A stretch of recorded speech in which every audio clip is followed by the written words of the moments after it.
నా పేరు షరీఫ్ ఖాన్, మీరు చూస్తున్నారు ఎస్ఎస్ మన Telugu YouTube channel. Friends, July 29వ తేదీ నుంచి విజయ్ అనే ఒక వ్యక్తి నన్ను కాంటాక్ట్ అవ్వడం జరిగింది. సో ఆయన ప్రాబ్లం ఏంటంటే P2Pలో USDT కొనడానికి ఒక బయింగ్ ఆర్డర్ ప్లేస్ చేశారు. సో తర్వాత అక్కడ 15 నిమిషాలు టైం అనేది ఉంటుంది చూశారు. కానీ ఆయన ఫస్ట్ టైం P2P చేయడం ద్వారా కంగారులో ఆయన 2650 రూపాయలకి ఆర్డర్ ప్లేస్ చేసి పేమెంట్ కూడా చేసేశారు యూపీఐ ద్వారా. పేమెంట్ చేసిన తర్వాత ట్రాన్స్ఫర్ నోటిఫై సెల్లర్ అనే ఆప్షన్ క్లిక్ చేయడం మర్చిపోయారు. సో ఆయనకి తెలియదో లేకపోతే మర్చిపోయారో, సో అక్కడైతే జరిగిపోయింది. ఈ 15 నిమిషాల టైం ఏదైతే ఉంటుందో P2Pలో అది కంప్లీట్ అయిపోయిన తర్వాత ఆర్డర్ ఆటోమేటిక్గా క్యాన్సిల్ అయిపోయింది. ఆ సెల్లర్ యొక్క ప్రొఫైల్ ఎలా చెక్ చేయాలి అనేది చూపించాను. సో ఆయన ఆ ప్రొఫైల్ని చెక్ చేసి దాని యొక్క స్క్రీన్ షాట్ నాకు ఇవ్వడం జరిగింది. అందులో నేను గమనించిన విషయం ఏంటంటే ఆ సెల్లర్ ఒక నెలకు ఎన్ని ట్రేడ్స్ చేశాడు అనేది చూశాను. దాదాపుగా 1500 ట్రేడ్స్ కంటే ఎక్కువ చేశాడు. అలాగే అతనికి ప్రజలు ఎంత రేటింగ్ ఇచ్చారని చూశాను. సో అతనికి మంచి రేటింగే ఉంది. ప్రొఫైల్ని విజయ్ గారు అప్పుడప్పుడు చెక్ చేసేవారు, కానీ USDT సెల్లింగ్ పెట్టినట్టుగా అక్కడ ఆర్డర్ అయితే రాలేదు. ఈరోజే BUSD సెల్లింగ్ పెట్టాడు. అతను ఏమనుకున్నాడు, USDT సెల్లింగ్ పెడితే తెలిసిపోతుంది కదా అని చెప్పేసి BUSD సెల్లింగ్ పెట్టడం మొదలుపెట్టాడు. ప్రొఫైల్లో చూసి విజయ్ గారు BUSD యొక్క స్క్రీన్ షాట్ నాకు ఇవ్వడం జరిగింది. నేను వెంటనే దాన్ని ఆర్డర్ ప్లేస్ చేయండి అని చెప్పాను. సో మినిమం 1000 రూపీస్, మ్యాక్సిమం 51,000 అక్కడ సెల్లింగ్ ఆర్డర్ పెట్టాడు. కాబట్టి మన విజయ్ గారికి 2650 రూపాయలకి బయింగ్ ఆర్డర్ పెట్టాలి కాబట్టి వర్క్ అవుతుంది. సో 2650 రూపాయలకి ఆర్డర్ ప్లేస్ చేసేయండి. అక్కడ మేక్ ఏ పేమెంట్ అని క్లిక్ చేసేయండి. వెంటనే ట్రాన్స్ఫర్ నోటిఫై సెల్లర్ అనే ఆప్షన్ క్లిక్ చేసి కన్ఫర్మ్ చేసేయండి. వెంటనే చాటింగ్లోకి వెళ్ళండి. చాటింగ్లో మీరు 29వ తేదీ ఏదైతే ట్రేడింగ్ చేయడానికి వచ్చినప్పుడు ఆర్డర్ క్యాన్సిల్ అయిపోయిందో దాని యొక్క స్క్రీన్ షాట్ సబ్మిట్ చేయండి. మీరు 2650 రూపాయలు అతనికి పేమెంట్ చేసినట్టుగా ఆ యూపీఐ యొక్క స్క్రీన్ షాట్ని అతనికి సబ్మిట్ చేయండి. పేమెంట్ సక్సెస్ అయిన స్క్రీన్ షాట్ అనేది అని చెప్పాను. సో విజయ్ గారు యాజ్ టీస్గా చేశారు. కానీ అతను ఆర్గ్యుమెంట్ చేయడం మొదలుపెట్టాడు చాటింగ్లో. ఇది పాత పేమెంటు, 29వ తేదీ పేమెంట్, ఇది ఈరోజు చేసిన పేమెంట్ యొక్క స్క్రీన్ షాట్ నాకేం పంపించలేదు మీరని. సో నేను అడిగాను అతనితో చాటింగ్ చేయండి, పేమెంట్ ముందు చేశానంటే అతను వెంటనే నెంబర్ ఇచ్చాడు ఆ సేలర్, ఈ నెంబర్ కాల్ చేయడానికి. సో విజయ్ గారు మాట్లాడితే కొంచెం తడబడతారేమో అని చెప్పేసి ఆ నెంబర్ నేను తీసుకుని నేను మాట్లాడడం జరిగింది హిందీలో. సో హిందీలో క్లియర్గా ఎక్స్ప్లెయిన్ చేశాను అతనికి. 29వ తేదీ పేమెంట్ చేశాను, దాని యొక్క రిఫరెన్స్ ఐడి కూడా పంపిస్తాను, కావాలని చెక్ చేసుకుని నిదానంగా డాలర్స్ రిలీజ్ చేయనైనా, అర్జెంట్ ఏం లేదు అని చెప్పేసి ఆయనకి కొంచెం ఎక్స్పీరియన్స్ పర్సన్గా క్లియర్గా ఎక్స్ప్లెయిన్ చేశాను అనమాట. సో తడబడేమనుకోండి అవతల వ్యక్తి మనల్ని బెదిరించడం మొదలు పెడతారు. సో అందువల్ల ఏంటంటే మనం గట్టిగా మాట్లాడాలి. ఎందుకు అంత ధైర్యంగా మాట్లాడాను అంటే, వన్స్ మనం ట్రాన్స్ఫర్ నోటిఫై సెల్లర్ అనే ఆప్షన్ క్లిక్ చేస్తే దానికి సంబంధించిన డాలర్స్ని బైనాన్స్ లాక్ చేసుకుంటుంది. సో మనం పేమెంట్ చేశామని ప్రూవ్ చేసుకుంటే మనకు డాలర్స్ రిలీజ్ చేస్తుంది. అవతలి వ్యక్తికి పేమెంట్ రాలేదని అతను బ్యాంక్ స్టేట్మెంట్ ఇచ్చేసి ప్రూవ్ చేసుకుంటే అతనికి డాలర్స్ రిలీజ్ చేస్తుంది. సో ఇక్కడ ఆల్రెడీ న్యాయం మన వైపు ఉంది, మనం ఆల్రెడీ పేమెంట్ చేసాం. బైనాన్స్ టర్మ్స్ అండ్ కండిషన్స్ ప్రకారంగా వన్స్ ఎప్పుడైనా ఒక ఆర్డర్ క్యాన్సిల్ జరిగితే దాని యొక్క పేమెంట్ మనం చేసేసి ఉంటే మళ్ళీ అతన్నే మనం సెలెక్ట్ చేసుకొని అదే సేలర్ని ఈ పాత పేమెంట్ ప్రూఫ్నే చూపించి డాలర్స్ రిలీజ్ చేయమని చెప్పే హక్కు మనకు ఉంటుంది. ఎక్స్ప్లెయిన్ చేశాను. అతను 2-3 నిమిషాల్లోగే ఆ డాలర్స్ అనేవి రిలీజ్ చేశాడు. సో BUSD అనేది రిలీజ్ అయిన తర్వాత అవి ఫండింగ్ వాలెట్ నుంచి స్పాట్ వాలెట్కి ట్రాన్స్ఫర్ చేయించాను. స్పాట్ వాలెట్ నుంచి ఫ్యూచర్ వాలెట్కి ట్రాన్స్ఫర్ చేయించి ఫ్యూచర్ వాలెట్లో కన్వర్ట్ అనే ఆప్షన్ని ఉపయోగించి BUSDని USDTగా కన్వర్ట్ చేసి మళ్ళీ ఫ్యూచర్ వాలెట్ నుంచి స్పాట్ వాలెట్కి ట్రాన్స్ఫర్ చేయించాను USDTని. Okay, so please make payment or cancel the order అంటాడు. క్యాన్సిల్ ద ఆర్డర్ అంటాడు. ఆర్డర్ క్యాన్సిల్ చేయమంటున్నాడా? మీకు పేమెంట్ చేశాను కదా, అడగండి. పేమెంట్ ఇంతకుముందు చేశాను కదా, దీనికి రిలీజ్ చేసి ఈ డాలర్స్ అని చెప్పండి. సార్ అతను చాటింగ్ చేస్తుంది, మీకు ఏమైనా అర్థం కాకపోతే నాకు ఒకసారి స్క్రీన్ షాట్ ఇవ్వండి, నేను ఎక్స్ప్లెయిన్ చేస్తాను. ఓకే సార్, 29వ తేదీ జరిగింది ఇది. ఓకేనా, 29వ తేదీ పేమెంట్ జరిగింది. ఓకే సార్, ఓకే, నేను మాట్లాడతాను. హలో हेलो, आवाज आ रही है?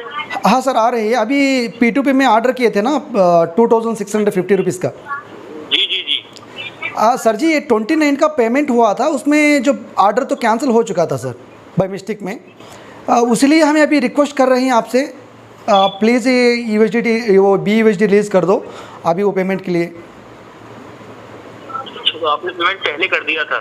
हाँ सर, 29 का जो कैंसिल हुआ था ना, वो ऑर्डर का डिटेल्स भी आपको स्क्रीनशॉट दे चुका हूँ और पेमेंट का जो स्क्रीनशॉट भी आपको दे चुका हूँ सर. आप प्लीज़ चेक किए पहले, उसके बाद मुझे BUSD रिलीज़ कर दिए. ठीक है, मैं एक बार चेक कर लेता हूँ, मेरे पास आया नहीं आया, फिर आपको रिलीज कर देता हूँ। मैं तो 29 को पेमेंट किया था। आप टाइम वगैरह इसके रेफरेंस आईडी आप पूरा से चेक कर लो, उसके बाद मुझे रिलीज़ कर दो, कोई प्रॉब्लम नहीं। Okay okay. 2 दिन से आप कोई सेलिंग ऑर्डर नहीं किए थे सर, इसलिए मैं वेटिंग कर रहा था। अच्छा, नहीं 2 दिन से हो गया ना, आउट ऑफ टर्न गया हुआ, तो मैं इस वजह से थोड़ा बिजी था, इस वजह से। नो प्रॉब्लम सर जी, नो प्रॉब्लम। प्लीज़ चेक कीजिए, मेरे USDT जो रिलीज़ कर दो। हाँ ठीक है। ओके सर, मैं वेट करता हूँ। ध्यान रखना, ऑर्डर आप वो कर दिया, आपके ट्रांसफर डिवाइस नहीं किया होगा पहले। हाँ सर, वो मुझे थोड़ा सा मोबाइल प्रॉब्लम आ चुका था, इसलिए प्लीज़ रिक्वेस्ट कर रहा हूँ आपसे। नहीं कोई बात नहीं, अगर आपका पेमेंट आया तो आपको जरूर मिलेगा, कोई प्रॉब्लम नहीं। ओके सर, कितना वक्त लगेगा? Hardly 2 minutes. Okay sir, okay, मुझे बाइनांस में रिप्लाई दे दो बस मुझे। ओके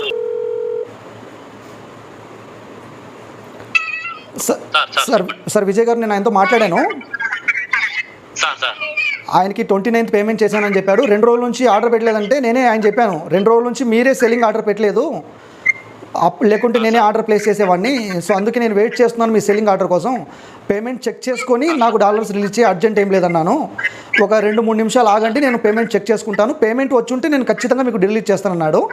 సో బైనాన్స్లో నాకు రిప్లై ఇవ్వమని చెప్పాను, మీరు అన్నట్టుగా నేను మాట్లాడాను. ఓకేనా? Okay sir. బైనాన్స్లో రిప్లై ఇస్తాడు, 100% చేస్తాడు సార్, మీరు భయపడాల్సిన అవసరం లేదు. ఓకేనా? 100% రిలీజ్ చేస్తాడు BUSD అనేది. అవి వచ్చిన తర్వాత నేను USDT కన్వర్ట్ చేయిస్తాను మీతో మాట్లాడి. ఓకేనా? ఓకే. ఇది క్యాన్సిల్ అయింది అనుకుంటా సార్. లేదు సార్, క్యాన్సిల్ చేసే ఛాన్స్ లేదు సార్, వాళ్ళు క్యాన్సిల్ చేయలేరు ఆర్డర్ని.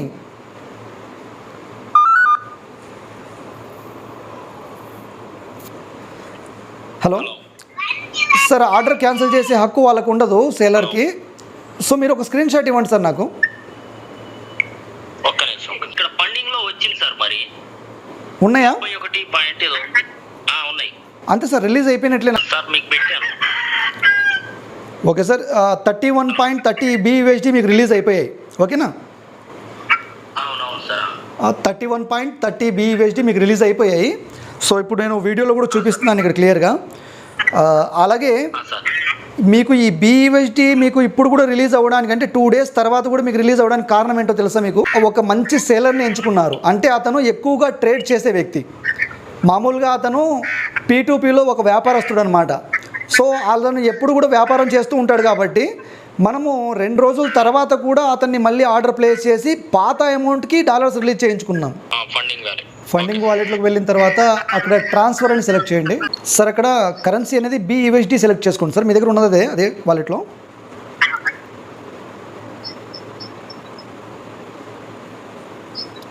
ఓకే సార్ అక్కడ ఓకే మ్యాక్సిమం క్లిక్ చేసి ట్రాన్స్ఫర్ అని క్లిక్ చేయండి, అయిపోతుంది. స్పాట్ వాలెట్లో వెళ్ళి చూడండి, BUSD అనేది మీ దగ్గర ఉంటాయి.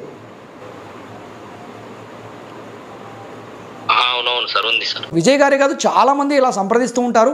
ఈ P2P ప్రాబ్లం కానివ్వండి, ఇంకా ఏదైనా విత్డ్రా ప్రాబ్లం కానివ్వండి, నెట్వర్క్ ప్రాబ్లమ్స్ కానివ్వండి, అడుగుతూ ఉంటారు. సహాయం అయితే చేస్తూ ఉంటాను, నా వంతు సహాయం నేను చేస్తున్నాను. P2P ఎప్పుడైనా మనం చేయాలి అంటే మనం బయర్ అవుతాయి. USDT కానివ్వండి, ఏదైనా కరెన్సీ BNB కానివ్వండి, BUSD కానీ ఏదైనా కరెన్సీ కొంటుంటే P2P ద్వారా బైనాన్స్లో మనం సెలెక్ట్ చేసుకునేటప్పుడు ఆ సెలర్ని కరెక్ట్గా సెలెక్ట్ చేసుకోవాలి. అతను ఎన్ని ట్రేడ్స్ చేశాడు 1 monthలో, అతనికి ప్రజలు ఎంత రేటింగ్ ఇచ్చారు, అతను ఎన్ని USDT సెల్లింగ్ పెట్టుకున్నాడు, ఎంత కరెన్సీ సెల్లింగ్ పెట్టాడు, లిమిట్ ఎంత ఉంది, ఇవన్నీ చెక్ చేసుకోవాలి. నెక్స్ట్ ఏంటంటే మనం ఎప్పుడైనా సరే పేమెంట్ చేసిన తర్వాత 15 నిమిషాల్లోగే పేమెంట్ చేయాలి. ట్రాన్స్ఫర్ నోటిఫికేషన్ అనే ఆప్షన్ కూడా క్లిక్ చేసేయాలి. ఎప్పుడైనా పేమెంట్ అనేది మనం పేమెంట్ చేసినప్పుడు పెండింగ్లో పడిపోయింది అనుకోండి, సమ్ టైమ్స్ ఆ పేమెంట్ 72 hours తర్వాత అవతల వ్యక్తికి రిసీవ్ అయిపోవచ్చు, మీకు రిటర్న్ కాకపోవచ్చు. కాబట్టి పెండింగ్ వచ్చిన పేమెంట్ని కూడా మీరు అక్కడ వెళ్ళి ట్రాన్స్ఫర్ నోటిఫికేషన్లనే క్లిక్ చేసేయండి. ఆ పెండింగ్ పడిన పేమెంట్ స్క్రీన్ షాట్ కూడా అతనికి సబ్మిట్ చేసి, ఈ పేమెంట్ పెండింగ్లో పడింది, నా బ్యాంక్లో కట్ అయిపోయింది అమౌంట్ అనేది నీకు రిసీవ్ అవుతుంది, రిసీవ్ అయిన తర్వాతే నువ్వు డాలర్స్ నాకు రిలీజ్ చేయమని చెప్పేసి సెలర్కి మీరు ఎక్స్ప్లెయిన్ చేయొచ్చు చాటింగ్లో. రైట్ ఫ్రెండ్స్, ఈరోజు అయితే విజయ్ గారి ప్రాబ్లం క్లియర్ అయిపోయింది. సో విజయ్ గారు ఈ వీడియో చూస్తుంటే ఆయనకి ఎలా అనిపించింది అన్నది కామెంట్ చేయొచ్చు. రైట్ ఫ్రెండ్స్, మీకు ఎలా అనిపించిందని మీరు కూడా కామెంట్ చేయండి. నేను మీకు ఎంతవరకు సపోర్ట్ చేస్తున్నాను, నా సపోర్ట్ అనేది మీకు ఏమనిపిస్తుంది అన్నది కూడా ఈ వీడియో కామెంట్ చేయొచ్చు. అలాగే ఈ వీడియోని వీలైనంత వరకు షేర్ చేయండి. అలాగే నచ్చితే లైక్ చేయండి, ఎంతోమందికి పనికి వస్తుంది. Thank you friends, thank you for the watching.